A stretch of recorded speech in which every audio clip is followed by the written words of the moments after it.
नमस्ते दोस्तों, क्या आपने कभी सोचा है कि महाशिवरात्रि की रात को जागरण करने को और सीधे बैठने पर इतना जोर क्यों देते थे हमारे बुजुर्ग? तो आज हम इस प्राचीन परंपरा के पीछे का असली विज्ञान जानेंगे। पूजा पाठ तो हम करते ही हैं।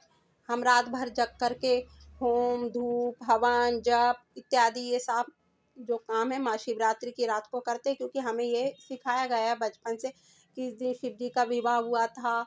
शिव जी ने अपना जो है समुद्र मंथन में से जो विष निकला था उसको पिया था। और भी पौराणिक कथाएं हैं, और मगर कभी हमें बुजुर्गों ने इसका साइंस नहीं बताया।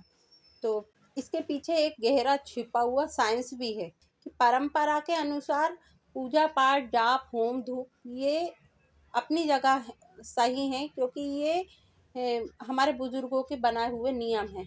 और अगर इसे वैज्ञानिक दृष्टि से हम देखेंगे तो ये हमारे शरीर के लिए बहुत ज़्यादा जरूरी है। जैसे पूर्णिमा के दिन समुद्र में ऊंची लहरें उठती हैं, वैसे ही महाशिवरात्रि की रात पृथ्वी की स्थिति कुछ ऐसी रहती है कि इंसान के शरीर के अंदर की ऊर्जा जो है कुदरती तौर पर ऊपर की ओर भागती है, जिसे हम कुंडलिनी शक्ति भी कह सकते हैं।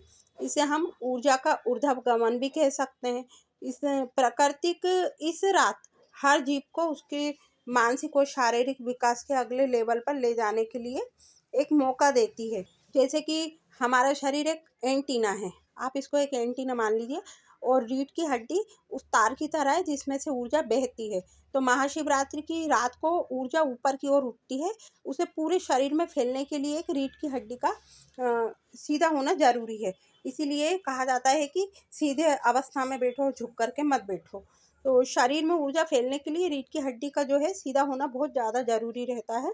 तब हम इस रात को ओम नमः शिवाय जो मंत्र होते हैं उनका जप करते हैं। तो इसके पीछे का वैज्ञानिक कारण सिर्फ इतना ही है कि आप जैसे होम धूप पूजा पाठ व्रत इत्यादि जो करते हैं, तो आप जब रात में जगते हैं तो सीधी अवस्था में बैठिए और अपना झुक कर के मत बैठिए। आप देखिए आपके शरीर में एक अलग प्रकार की जो है ऊर्जा का प्रभाव अपने आप आपको महसूस होगा। मेरे सर में से जो है हल्की हल्की गरम गरम भाप टाइप की निकल रही है। अपने जो के ऊपर हल्का सा हाथ एक रख करके देखिएगा कि जब आप सीधे बैठते हैं उसके आधे एक घंटे बाद सिर्फ मंत्र जपने की मतलब एक अजीब सी या तो एकदम गरम गरम हवा आपके सर में से निकल रही है ऊपर के साइड। आपका जो हाथ है सीधा वाला आपके सर के ऊपर रखिए कम से कम 2 इंच की दूरी पर, और आप देखेंगे कि थोड़ा सा हल्की हल्की गरम गरम हवा जो है हमारे मस्तिष्क में से निकल रही थी। हमारी जो नेगेटिव रहती है दिमाग में शरीर में वो निकलती है। और जैसा अगर आपको लगे कि ठंडी ठंडी हवा निकल रही है तो आपके अंदर पॉजिटिव आ रही है, आपकी जो कुंडलिनी शक्ति है वो काम कर रही है। आप का दिमाग एकदम शांत सकारात्मक सोच के लिए अब तैयार हो रहा है। तो आप इस अनुभव को एक बार ट्रायल जरूर करें।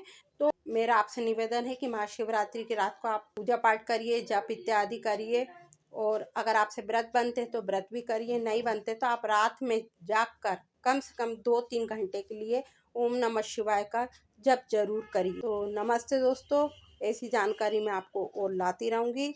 और हैप्पी महाशिवरात्रि।